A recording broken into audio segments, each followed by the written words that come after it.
ಇನ್ನು ರೇಣುಕಾಸ್ವಾಮಿ ಕೊಲೆ ಪ್ರಕರಣದಲ್ಲಿ ಜೈಲು ಸೇರಿರ್ತಕ್ಕಂಥ ನಟ ದರ್ಶನ್ಗೆ ಆರೋಗ್ಯ ಕೆಡ್ತಾ ಇದೆ ಅಂತಕ್ಕಂಥ ಮಾಹಿತಿ. ಈಗ ಅವರಿಗೆ ಜ್ವರದಿಂದ ಬಳಲ್ತಾ ಇದ್ದಾರಂತೆ. 3 ದಿನದಿಂದ ಜ್ವರದಿಂದ ಬಳಲ್ತಾ ಇದ್ದಾರೆ ದರ್ಶನ್. ಅಂದರೆ ವಾತಾವರಣ ಬದಲಾವಣೆ ಆಯಿತು, ಹಾಗಾಗಿ ವೈರಲ್ ಫೀವರ್ ಎಲ್ಲ ಕಡೆ ಬರುತ್ತಲ್ಲ, ಅದೇ ರೀತಿ ಕಾಡ್ತಾ ಇರಬಹುದು. ಹಾಗಾಗಿ ಜೈಲು ಆಸ್ಪತ್ರೆಗೆ ದಾಖಲಿಸಿ ಚಿಕಿತ್ಸೆ ಕೊಡಿಸಿದ್ದಾರೆ ಅಧಿಕಾರಿಗಳು. ಜ್ವರದ ಹಿನ್ನೆಲೆಯಲ್ಲಿ ಹಿರಿಯ ವೈದ್ಯರು ಆಸ್ಪತ್ರೆಯಲ್ಲಿ ಅವರಿಗೆ ಟ್ರೀಟ್ಮೆಂಟ್ ಕೊಟ್ಟಿದ್ದಾರೆ. ಮತ್ತೊಂದು ಕಡೆ ಸಾಕ್ಷ್ಯಗಳ ಹುಡುಕಾಟದಲ್ಲಿ ಪೊಲೀಸರು ತಲ್ಲೀನರಾಗಿದ್ದಾರೆ. ಪ್ರದೂಷ್ ಅವರ ಮೊಬೈಲನ್ನು ರಿಟ್ರೀವ್ ಮಾಡೋದಕ್ಕೆ ಸರ್ಕಸ್ ಮಾಡ್ತಾ ಇದ್ದಾರೆ. ಇದು ಕೊನೆ ಹಂತವಾಗಿ FSL ರಿಪೋರ್ಟ್ ಬರಬೇಕು ಅವರಿಗೆ, ಅದೊಂದು ವೆಯ್ಟ್ ಮಾಡ್ತಾ ಇದ್ದಾರೆ, ಇನ್ನೂ ಬಂದಿಲ್ಲ.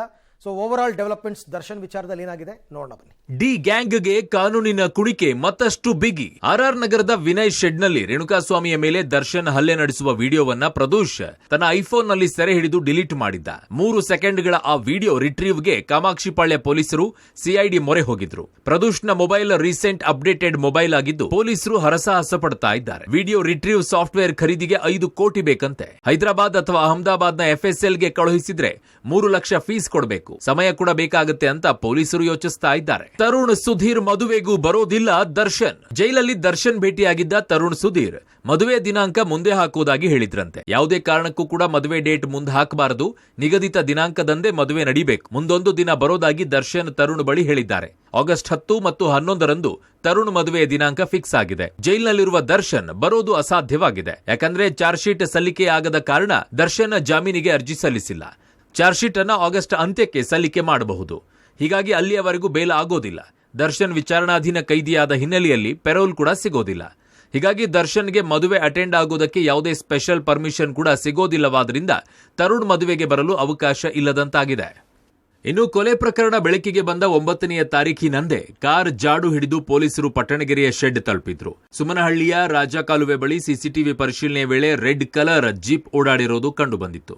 ಶವವಿದ್ದ ಸ್ಕಾರ್ಪಿಯೋ ಕಾರ್ ಫಾಲೋ ಮಾಡಿಕೊಂಡು ಬಂದಿದ್ದ ವಿನಯ್ನ ಕಾರು ಜಾಡು ಹಿಡಿದು ಪೊಲೀಸರು ಅರೆಸ್ಟ್ ಮಾಡಬೇಕು ಅನ್ನುವಷ್ಟರಲ್ಲಿ 3 ಕಾಮಾಕ್ಷಿಪಾಳ್ಯ ಪೊಲೀಸರಿಗೆ ಸರೆಂಡರ್ ಆಗಿದ್ರು. ವಿನಯ್ ಪಾತ್ರ ಇದೆ ಅಂತ ತಿಳಿದು ಬಂದ ಬಳಿಕ ದರ್ಶನ್ ಪವಿತ್ರ ಗೌಡಾಳ ರೋಲ್ ಸಹ ತೆರೆದುಕೊಂಡಿತ್ತು.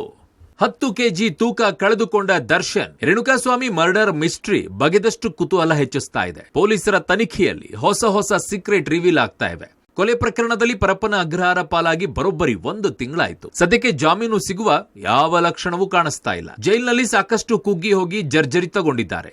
ಸೆರೆಮನೆಯಲ್ಲಿ ದರ್ಶನ್ ನರಕಯಾತನೆ ಅನುಭವಿಸ್ತಾ ಇದ್ದಾರೆ. ಒಂದು ಕಡೆಗೆ ಕಣ್ಣಿಗೆ ನಿದ್ದೆ ಇಲ್ಲ, ಮತ್ತೊಂದು ಕಡೆಗೆ ಮನೆ ಊಟವೂ ಇಲ್ಲ. ಜೈಲೂಟ ಸೇರದೆ ದಿನ ಸೊರಗಿ ಹೋಗ್ತಾ ಇದ್ದಾರೆ. ಮನೆ ಊಟಕ್ಕಾಗಿ ಕನವರಿಸುತ್ತಿದ್ದ ದರ್ಶನ್ಗೆ ಸದ್ಯಕ್ಕೆ ಜೈಲೂಟವೇ ಗಟ್ಟಿಯಾಗಿದೆ. ದರ್ಶನ್ 10 ಕೆಜಿ ತೂಕ ಇಳಿದಿದೆ. ಇನ್ನು ಬೇಧಿ ಅಜೀರ್ಣತೆ ಸಮಸ್ಯೆ ದರ್ಶನ್ಗೆ ಇಲ್ಲವಂತೆ. ಕೈ ನೋವಿನ ಜೊತೆಗೆ ಬೆನ್ನು ಇದ್ದು ಜೈಲಾಸ್ಪತ್ರೆಯಲ್ಲಿ ಚಿಕಿತ್ಸೆಯನ್ನ ನೀಡಲಾಗ್ತಾ ಇದೆ. BP ಶುಗರ್ ಲೆವೆಲ್ ನಾರ್ಮಲ್ ಇದ್ದು ಪ್ರತಿ ಶುಕ್ರವಾರ ನಾನ್ ವೆಜ್ ಕೊಡಲಾಗ್ತಾ ಇದೆ. ದರ್ಶನ್ ಜೈಲೂಟವನ್ನೇ ಸೇವನೆ ಮಾಡ್ತಾ ಇದ್ದು ಮನೆ ಊಟ ಕೊಡಲು ಜೈಲಾಧಿಕಾರಿ ಒಪ್ಪದ ಹಿನ್ನೆಲೆಯಲ್ಲಿ ಜೈಲೂಟವನ್ನೇ ಸೇವಿಸುವಂತಾಗಿದೆ. ಕೋರ್ಟ್ನಲ್ಲಿ ಮನೆ ಊಟದ ಅರ್ಜಿಯ ಆದೇಶ 25ನೇ ತಾರೀಕು ಪ್ರಕಟವಾಗಲಿದ್ದು 2 ದಿನ ದರ್ಶನ್ಗೆ ಜೈಲೂಟವೇ ಫಿಕ್ಸ್ ಆಗಲಿದೆ.